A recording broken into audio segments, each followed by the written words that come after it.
অগ্নিজোড়া নাহিদ রানা প্রথম 5 বলে ফাঁদ পেতে ষষ্ঠ বলে উইকেট, দারুণ বুদ্ধিমত্তা কাজে লাগিয়ে প্যাভিলিয়নে ফিরিয়েছেন সাহিবজাদাকে।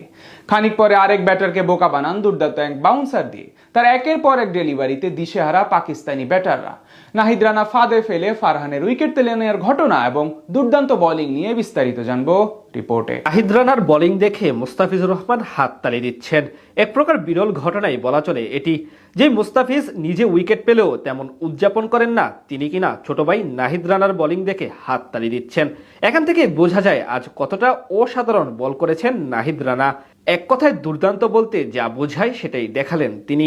বিশেষ করে সাহিবজাদা ফারহানকে যেভাবে প্ল্যান করে নিজের প্রথম ওভারে সাজঘরে ফিরিয়েছেন এই পেসার, সেটি সত্যি প্রশংসা করার মতো। ইনিংসের নবম ওভারে আজ বল করতে আসেন রানা।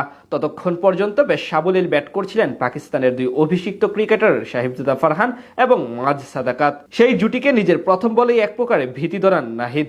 তার গুড লেন্থে পিচ করা এক্সট্রা বাউন্স চোখেই দেখেননি সাহিবজাদা। পরের বলটি শর্ট লেন্থে রেখে অফ স্টাম্পের বাইরে দিয়ে সুইং করান, সেখানেও পুরোপুরি বিট হন ব্যাটার।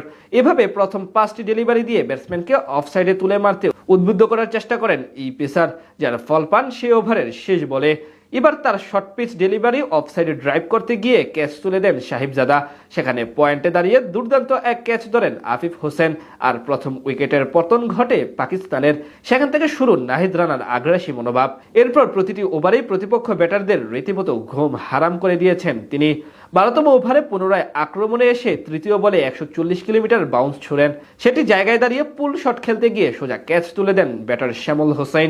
উইকেটের পেছন থেকে সেটি ক্যাচে ধরেন লিটন কুমার দাস। এরপর ব্যক্তিগত তৃতীয় ওভারে বল করতে এসে আবারও আঘাত হানেন পাক শিবিরে।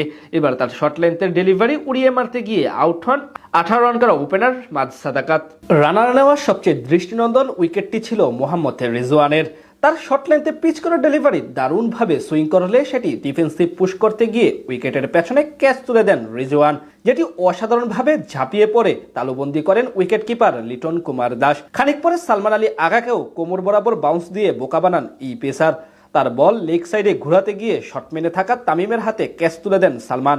এতে নিজের ওয়ানডে ক্যারিয়ারের প্রথমবার ফাইফার নেওয়ার কীর্তি করেন নাহিদ রানা।